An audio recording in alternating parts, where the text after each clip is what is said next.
All right, welcome back. Today we are going to be talking about the master skills and also the tricks and the traps of the second task in the writing section. This is the personal preference task.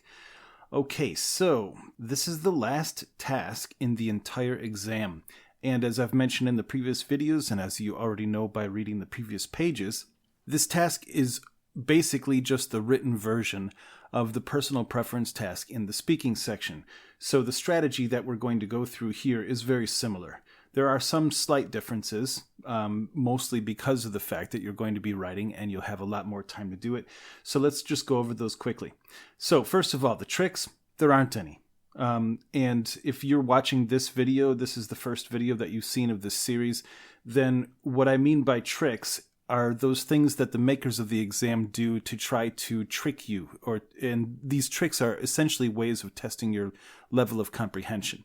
Well, with this task, there really aren't any. All you have to do is follow the directions. As far as the traps, first of all, not giving sufficient reasons and or examples to support your response. This is true with any of the tasks. Basically, if you do not give at least one reason and you do not give examples for all of your reasons in your response, then it's possible that your response will be too short to fulfill that approximately 300-word limit. It's not actually a limit, but that's what they say as far as a good effective score. It should be about 300 words. So if you don't use enough reasons and you don't provide examples for that, your response is probably going to be too short. If you do have examples for all of the reasons, just like I did in the example response video and page, then you're going to have more than enough. In fact, I showed you on the strategy video that there are ways that you can do this so that you have more than enough to write about, and then you can go back and eliminate some of the things that are not needed for your response. That's much better than not having enough. So, not properly fulfilling the task. This has to do with things like if your response doesn't make any sense. The only way that that's going to happen is if your English level is not high enough. Now, if you can comprehend all of what I'm saying in these videos and what you're reading here, and you can basically type with proper English sentence structure, then this is probably not going to be a problem for you.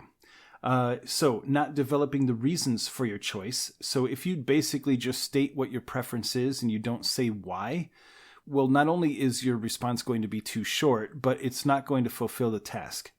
So giving reasons why is basically necessary. It's absolutely necessary. And then adding examples to those reasons. If you simply list information, now, you won't get a 0. You'll at least get something.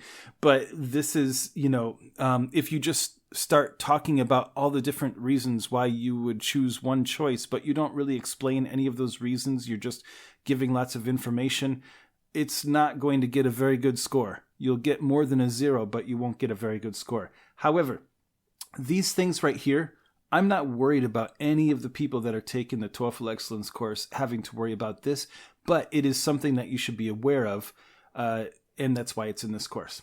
So the other things, having too short of a response. This is basically from not giving enough reasons and not giving examples for those reasons. If you don't do that, your response will be too short. Having too long of a response. If you're one of those types of people that has tons of different reasons and explanations in your head already, and you are a fast typer and you just start going at it just going at it and just filling up the page with tons of words. Some people are like that. If you write significantly more than that 300, that's not going to give you any extra points. In fact, you can get graded down for that because you're probably not giving a very concise answer. So it is possible to get graded down by putting too much information into the response. That's probably not going to happen with a lot of people, but if you're one of those people that just, can write up a whole thesis in just a short period of time, I just want you to know that that is not going to get you any extra points. As I say here, there's no extra points for extra work. The last thing and the most important, not using proper English grammar and usage. And by usage, I mean using phrases and words incorrectly. The only way that this is really going to be a problem is if, first of all, your English level is not high enough. And as far as the usage, the only way that this is going to be a problem is if you try to start using words and phrases that you're not really familiar with. Now, one of the things that I always told all of my students when I was teaching classes in a regular school is that you're not going to impress the people who are judging your responses. They read thousands of them all the time, and they're not going to read yours and say, "Oh my God, this was amazing. Look at what this person wrote. Isn't this wonderful? We should give them a scholarship." That's not going to happen. So the best way to really get a good score or a perfect score with your response is not to use big vocabulary words. Because if you use really big vocabulary words that you're not used to, first of all, it will sound unnatural. And second of all, there's a really good chance that you're going to use those words or phrases incorrectly. Stick with the vocabulary that you know. Stick with the level of English that you are comfortable with, and just do it to the best of your ability. Don't try to impress them. They will not be impressed. Just do your best, and you'll be fine. All right, so once again, practice. We have 3 different examples in this course, and there are plenty of other examples available online and in many different places. Just practice with your writing. And just like with the speaking section, you would practice your response over and over again until you can get that perfect amount of information into that time period of 45 seconds. Well, the same is true with this one. You practice fulfilling this task, giving reasons and examples for each of your reasons, and trying to be able to have a concise answer with a short summary statement at the end and fit it into that 300-word ideal range of word count. And then you'll do just fine. Just practice. So let's go to the master skills. All right. So as far as the master skills, once again, these are basically the same as with the speaking section version of this as well. First of all, if you don't have a preference about the task, just pick one and write about it as if it was your preference. None of these things are going to be so philosophical or profound that you have to really think about them. They should be very easy choices, and in those cases, you could probably think about good things even for the choice that you wouldn't choose, even for the option that you wouldn't choose as your preference. So that will also make it easier to think of different reasons and examples for both of the choices. So if you don't have a preference, just pick one and pretend it is. All right, so then you try to think of at least one reason for each choice. Now, you should be able to think of more than one reason, especially in 30 minutes. But you have to have at least one reason for each one. And you should have at least one example for each of the reasons. You'll notice that in the strategy video, I even had examples for the things that were not necessarily even my choice.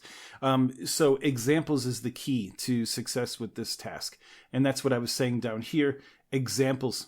That is the master skill for this task. Using examples for each of the reasons that you give is the key to getting a perfect score or a really, really good score with this task. You have everything that you need in these courses. You got the strategy, the tricks and the traps that we mentioned here. Really, they're just tips. And the master skills, and then practicing. And you're going to do just fine. And that is it for the TOEFL exam. You have gone through every single question and task type on the exam, and now it's time to go back and do it again because you got to practice. But don't worry. You're going to do just fine. So thank you for coming to this lesson, and redo these lessons as many times as you need. And we will continue to add more wonderful things to this and all of the areas of the TOEFL Excellence program. But you'll see that as it comes.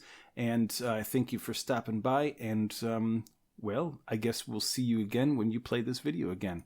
So have an excellent day, and we'll talk to you again soon.